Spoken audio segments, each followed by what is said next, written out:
Здравствуйте, дорогие наши читатели! Сегодня в рамках нашего экологического проекта «Защитим нашу планету» мы подготовили встречу, посвященную Всемирному дню журавля. В гости к журавлям.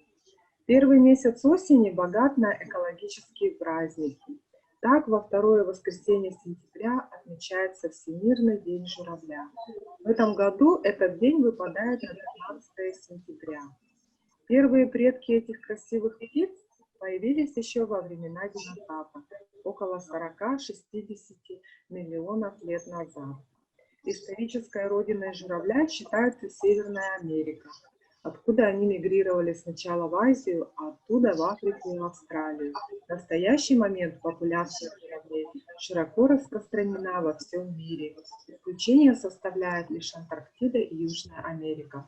Главные места зимовых журавлей – Иран и Запад Индии. Всего насчитывают около 15 видов журавлей. В России гнездятся 7 из них. Некоторые виды журавлей занесены в Красную книгу. Впервые День журавля отметили в 2002 году в США. Ратуя за спасение исчезающего вида американского журавля, ученые-экологи подкладывали его яйца в гнезда журавлей других видов, которые отправлялись на гнездование в безопасные места. День, когда на гнездование отправился целый выводок спасенных птиц, был объявлен новым экологическим праздником, а журавль стал символом организаций, охраняющих природу. Более подробно об этих удивительных птицах, их местах обитания, повадках и о том, почему их надо защищать и оберегать, вам расскажут наши гости. Начальник отдела туризма, рекреации и экологического просвещения дирекции биоресурсов особо охраняемых природных территорий и природных парков, кандидат биологических наук, наша постоянная читательница Шолоховская Лариса Васильевна и научный сотрудник Института биологии Сибирского отделения Российской академии наук, кандидат биологических наук Владимирцева Мария Всеволодовна. Итак, начнет нашу беседу Лариса Васильевна. Все желающие могут параллельно просмотру презентации и прослушиванию задавать интересующие вопросы по данной теме. Лариса Васильевна сможет ответить на все ваши вопросы. Если вопросов будет слишком много, то после беседы вам обязательно ответят специалисты. Здравствуйте, Лариса Васильевна! Добрый день, дорогие читатели библиотеки. Спасибо за приглашение. Да, сегодня Всемирное экологическое сообщество отмечает замечательный день. Не сегодня, а точнее 13 сентября будет отмечать. И позвольте мне начать свою беседу с демонстрации презентации. Я попрошу запустить разрешение демонстрации экрана, чтобы показать презентацию.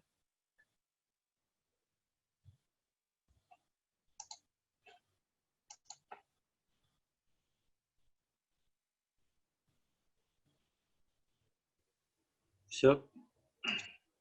Ага. Да. Так, PowerPoint, запускаю совместное использование. Да, мы видим.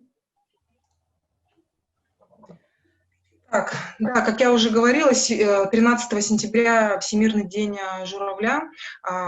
Историю вначале очень хорошо раскрыли, поэтому я на этом не буду задерживаться. И начну свою презентацию с того, что на самом деле данный праздник, он широко отмечается во всем мире. И его организаторы — это очень крупные, солидные организации в природоохранном сообществе. В частности, вот активно работает рабочая группа по журавлям Евразии при секретариате Боннской конвенции. Глобальный экологический фонд, также Международный фонд охраны журавля — это наши постоянные партнеры Якутии еще начиная с 90-х годов.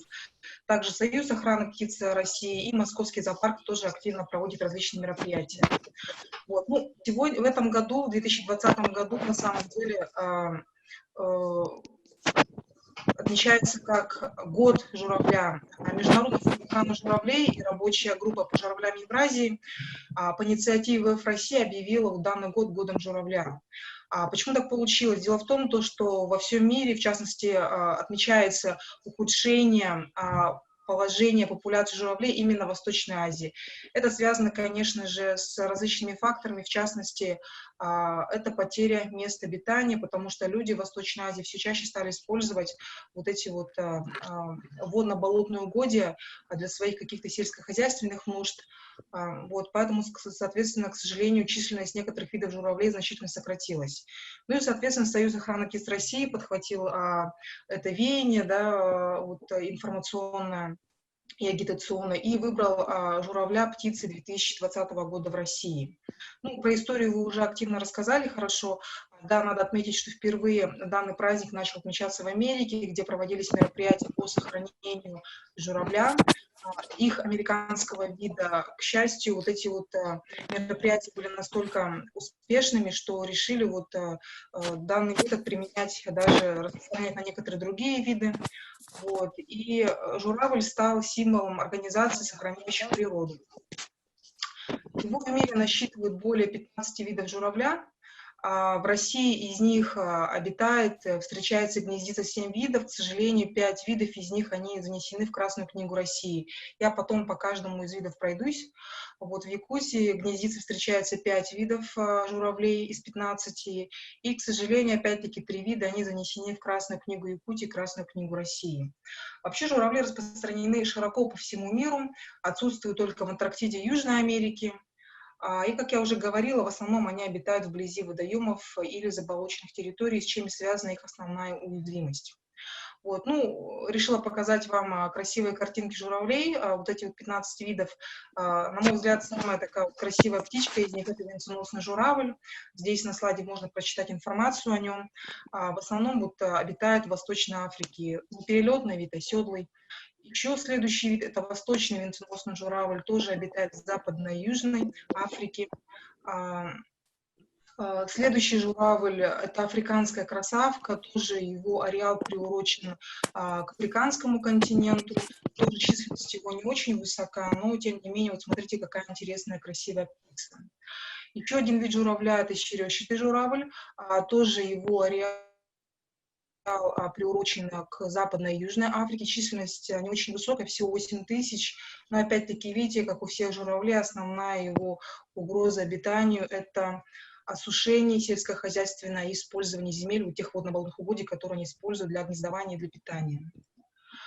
Еще один интересный вид — это вот американский журавль, которого, в частности, вот Международный фонд охраны журавля старался сохранить и спасти. В настоящее время всего 400 особей осталось, и это представитель вот американского континента и распространен также вот в Центральной Канаде, зимует в южной части США. Еще один интересный вид, следующий — это индийский журавль. Он более приурочен, его ареал, к Индии, к Юго-Восточной Азии, к Австралии. Это оседлый вид считается. Следующий интересный журавль мировой фауны — это австралийский журавль. Соответственно, по названию он у нас распространен в основном только в Австралии и Новой Гвинее. Вот. Ну, еще одна такая угроза для многих крупных птиц, здесь вот указано, это столкновение с высоковольтными линиями электропередач. Да, действительно, тоже проблема такая есть. Считалось, что она существует у нас и в южной части Якутии, когда птицы многие, не только журавли, перелетают с наших северных частей Якутии на юг. К сожалению, бывает так, что сталкиваются с этими линиями электропередач. Сейчас как бы многие компании, которые строят эти линии, да, они используют более такие щадящие экологичные технологии, то есть устанавливают на свои линии электропередач специально отпугиватели, чтобы птицы знали, что впереди линия, и они можно пораниться, ее нужно обогнуть. Еще один вид мировой фауны журавлей — это черношеий журавль. В основном он распространен в Тибетском Нагорье. Вот.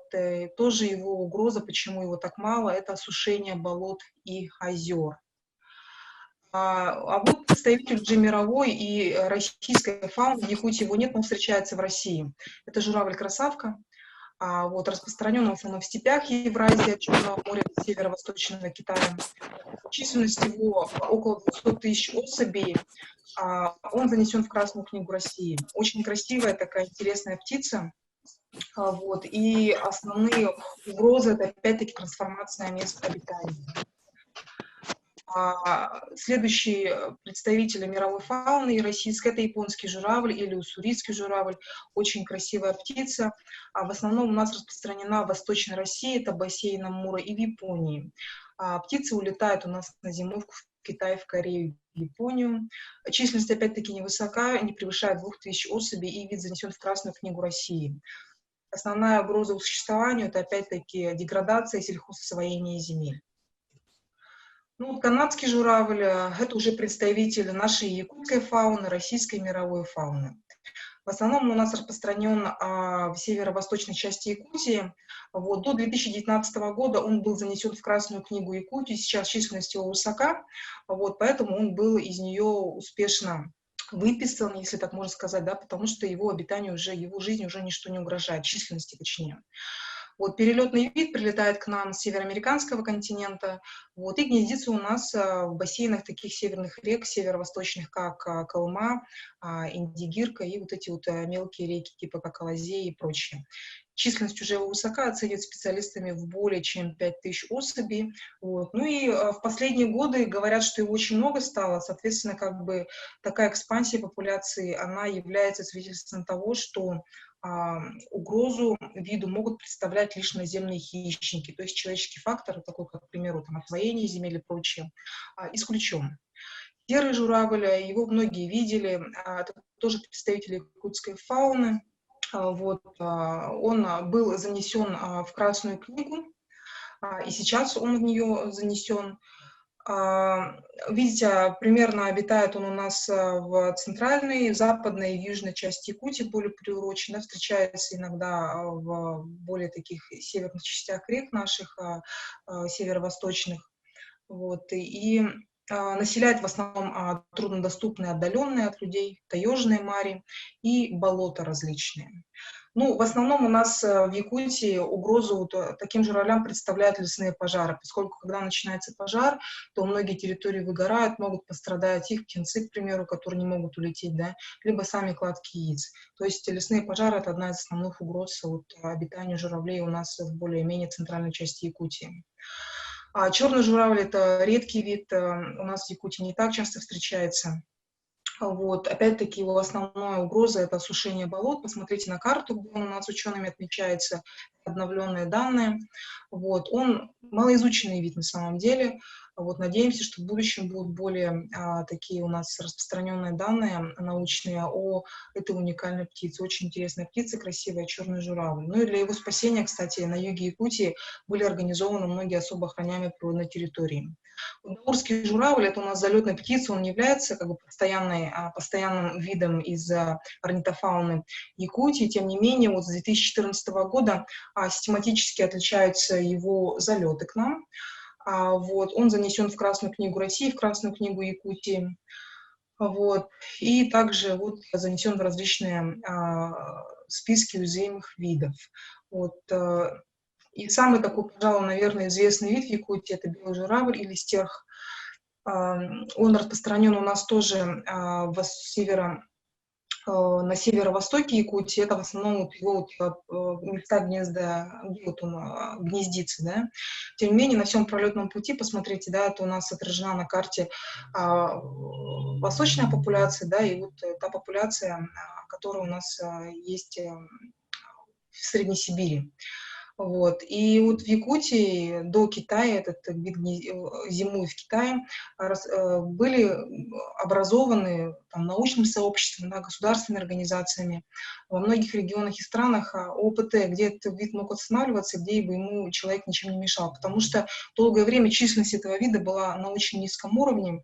Сейчас, к счастью, численность повышается, более 4000 особей отмечается. Тем не менее, в Якутии только 19 особо охраняемых природных территорий на всем пролетном пути было организовано.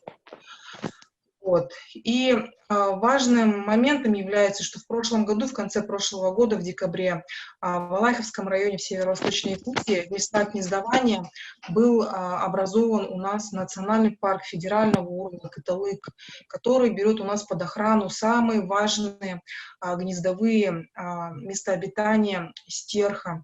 Кроме того, в границах данного национального парка будут охраняться вот эти вот эталоны, тундровые ландшафты, да, вот на фотографии показаны какие интересные. эти полигональные формации. А водно-болотный угодья, где гнездится большое количество птиц, которые прилетают к нам весной, каждую весну миллионами они прилетают, где они гнездятся и питаются.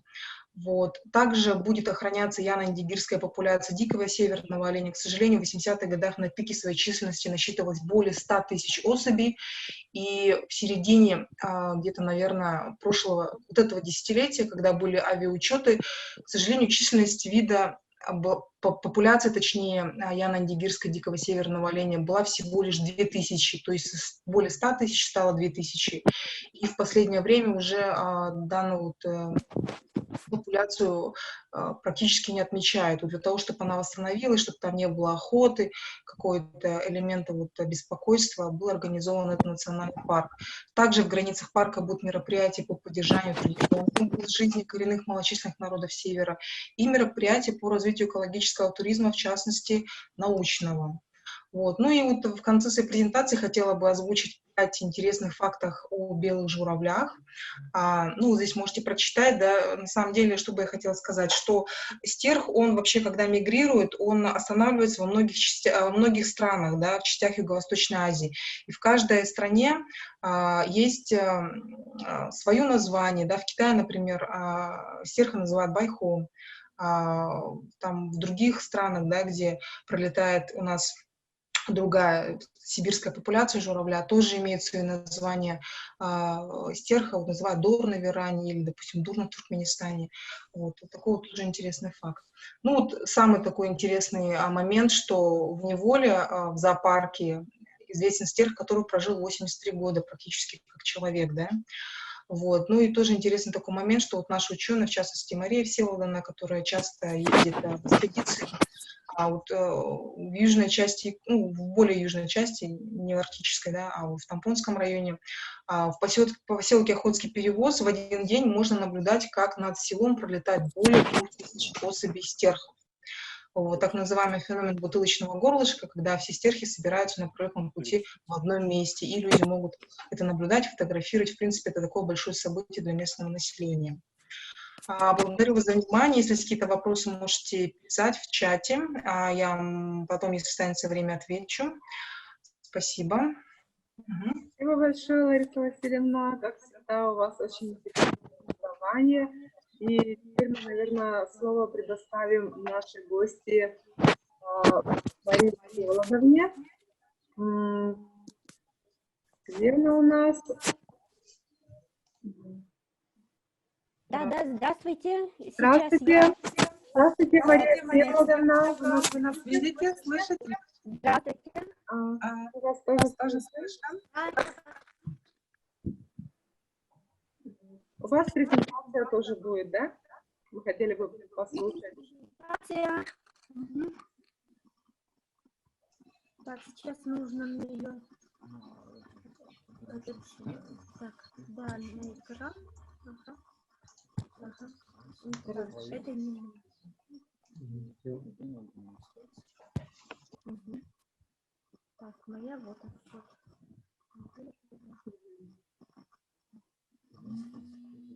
Так, мы вас пока не видим. Так, сейчас, минуточку.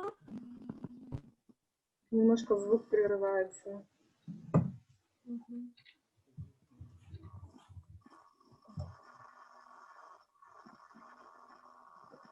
Угу.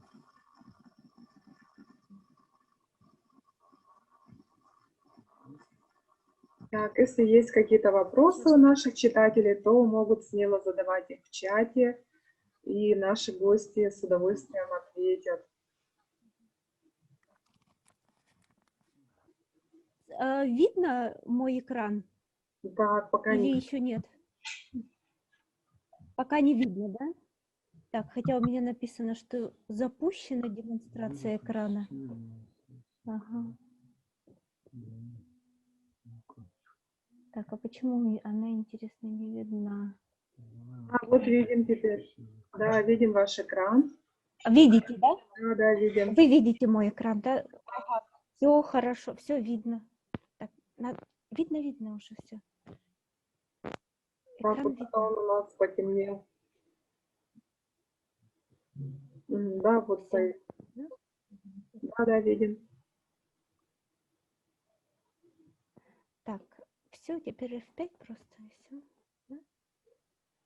Так, ну, значит, я тогда начинаю Да, у потихоньку. нас Сейчас он буквально выйдет 7 минут. в режим F5. Немножко сегодня медленно работает. Да, у нас буквально Он осталось должен, по идее. 7-8 минут до конца нашего. Нет, не получается теперь.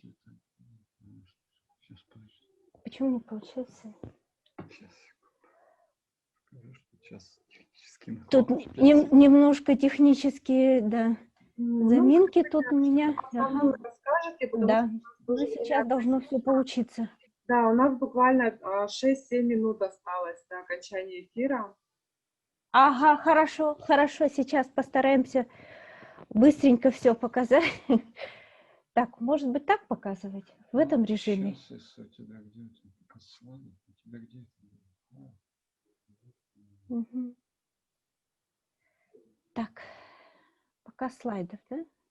Так, что ли? Ничего не показывает.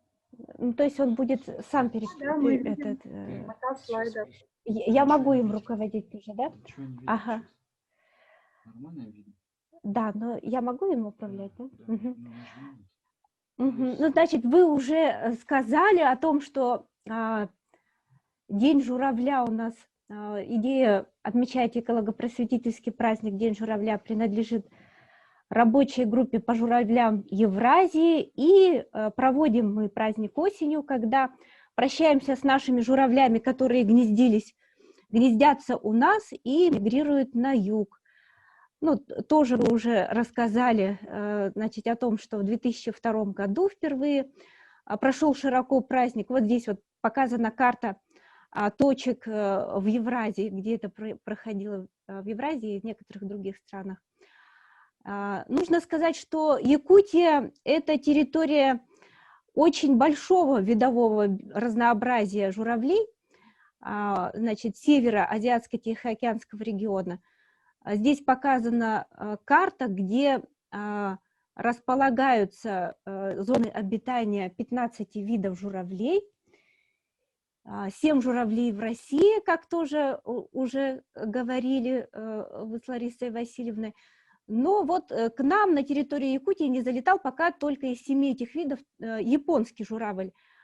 Стерх и канадский журавль у нас гнездятся в тундре, серый и черный в тайге, и даурский и красавка пока к нам только залетают.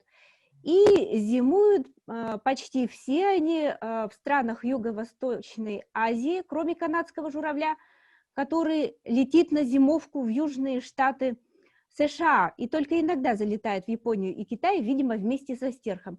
Ну, конечно, такой праздник, как День журавля, у нас в Якутии приобрел особенное значение. Все мы видели ансамбли танцующих девушек, которые изображают стерхов, ведь стерх у нас символ долголетия, счастья. Вот в 2015 году наш академик Соломонов Никита Гаврилович предложил отмечать в Якутии не день, а неделю журавля, ведь пока стерхи долетят с тундры до южной части Якутии, в общем, проходит достаточно большое количество времени. Ну, проходили у нас очень интересные мероприятия, в частности, «Посади дерево» в рамках «Лес Победы», акции, танцы, песни. Показательное кормление журавлей стало уже традиционным в зоопарке. Вот Табагинская школа у нас создала даже мультфильм свой собственный. Вот школьники Ойской школы делают доклад о журавле-красавке, они сами наблюдали, как красавка залетала к нам. А в 2018 году к нам приехал в Охотский перевоз, о котором говорила Лариса Васильевна, значит, где мы наблюдаем большое количество стерхов на перелете. Джордж Арчибальд, это основатель Международного фонда охраны журавлей, приехал вместе со спонсором фонда, и она подарила лодку нашим волонтерам.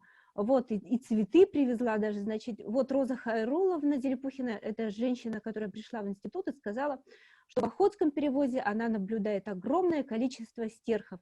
В школе учатся всего 13 учеников в Охотском перевозе в данное время. сейчас, может быть, даже меньше, кто-то уже выпустился. Вот сейчас Джордж на этой фотографии играет в экологическую игру вместе со школьниками. Но, конечно, именно здесь День журавля, неделя журавля, такие праздники особенно актуальны. Вот из соседней Ингинской школы приехала команда учетчиков, школьники и учителя. А здесь уже в 2019 году, значит, 9 участников было, из разных стран приехали. И это уже конец учета. Мы стоим и держим вот эти карточки, которые показывают разные цифры, год, значит, процент молодых держит китайский профессор. Я держу цифру 885, это сколько мы стерхов видели своими глазами, и 2118 стерхов держит наша аризонская участница. Это сколько получилось всего совместно вместе с данными волонтеров. Они проявили огромное мужество, наши участники из Аризоны, например, вот посмотрите, в снегу они стоят, но с утра до вечера они проводили наблюдения. Китайский профессор привез свой флаг, который показывал направление ветра. День журавля прошел особенно весело. Все участники из разных стран что-то интересное привезли с собой и что-то интересное показали и рассказали. Вот наш Боб из Аризоны даже разговаривал с детьми голосом Дональда Дака. Ну вот почему именно охотский перевоз, почему именно здесь бутылочное горлышко коридора миграционного? Стерх гнездится на обширной территории тундры между реками Яна и Колыма. Каждая пара занимает огромный участок.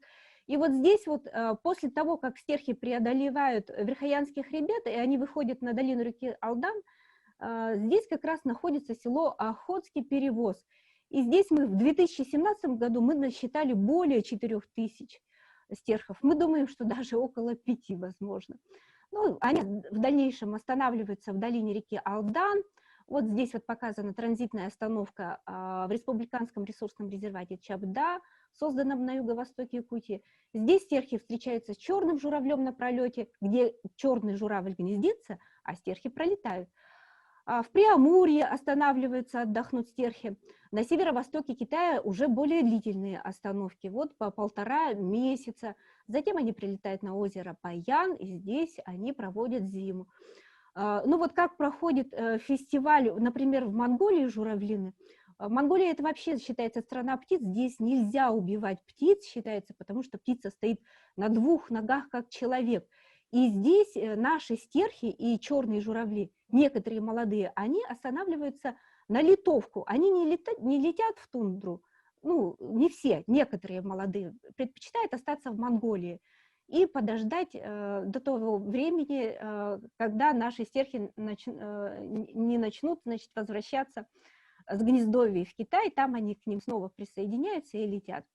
Вот журавлиный фестиваль в Монголии проходит весной, не осенью, как у нас, проходит на таком открытом прекрасном пространстве, где вокруг можно увидеть гнездящихся серых журавлей, даурских журавлей. Вот вы видите, возможно, 2 огромные фигуры металлических журавлей. Все это похоже, очень напоминает наш праздник Исаах летний тоже, да? Ну вот, здесь даже стерхи садятся во время этого журавлиного фестиваля, могут те как раз стерхи, которые никуда не улетели, они рядом здесь, вот все, в общем, тут рядом, люди, журавли, ребятишки в лучших своих одеждах приходят, общаются с иностранными гражданами, все это их очень радует. Вот в 11 часов собралось 400 людей, приехали на лошадях, на машинах. Эту презентацию вот по Монголии сделал как раз Джордж Арчибальд, когда там был. Здесь вот показано, как люди расставили палатки различные. Вот эти огромные металлические даурские журавли здесь. Проходит конкурс рисунков, конкурс песен, скачки. На скачках участвуют маленькие дети, потому что лошадки монгольские, они маленького размера. Ну вот проходит борьба, значит, у нас, вот награждение происходит маленьких наездников. И, в общем, этот праздник, он на государственном уровне. Приехали вот члены правительства, приехали какие-то почетные граждане. То есть, если у нас пока День журавля отмечается на таком школьно-образовательном уровне, то в Монголии этот фестиваль он имеет уже более такой широкий масштаб.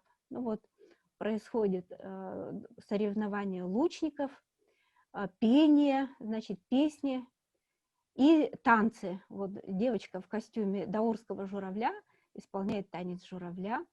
В дальнейшем мы планируем продолжить научно-образовательную программу «Журавли азиатской части Азиатско-Тихоокеанского региона» и организовать общение между школьниками, между молодым нашим поколением, территории, где пролетает наш стерх. И, возможно, такое сообщение, как вот, допустим, школьники в Алайховском улусе будут сообщать школьникам Охотского перевоза о том, что стерхи полетели к ним южнее. Наши школьники с Охотского перевоза будут сообщать в Мамагэ, Залонг, Сянхай, это вот северо-восточные китайские заповедники, о том, что стерхи полетели к ним. Они будут уже сообщать школьникам с озера Паян, конечной точки, значит, территории зимовки, о том, что стерхи полетели. И вот таким образом будет происходить общение школьников. Будет происходить обмен отчетами, творческий какой-то будет подход, значит, то есть будут публиковаться на сайте рисунки, стихи, результаты другого творчества. У нас был такой опыт в рамках проекта просветительского «Три белых журавля, два пролетных пути, один мир». Общались школьники США, Китая и Якутии. Был даже такой опыт, как обмен фотографиями повседневной жизни. Вот здесь вот показаны наши ребята из КТЛК, которые едут на территорию, где гнездятся стерхи, девочки из Висконсина, США, где они наблюдают с наблюдательной площадки при школе за канадскими журавлями. Ребятишки из заповедника Ксянхай, которые идут на нашу лекцию. Ну вот, также школьники из Якутии, из села Хану.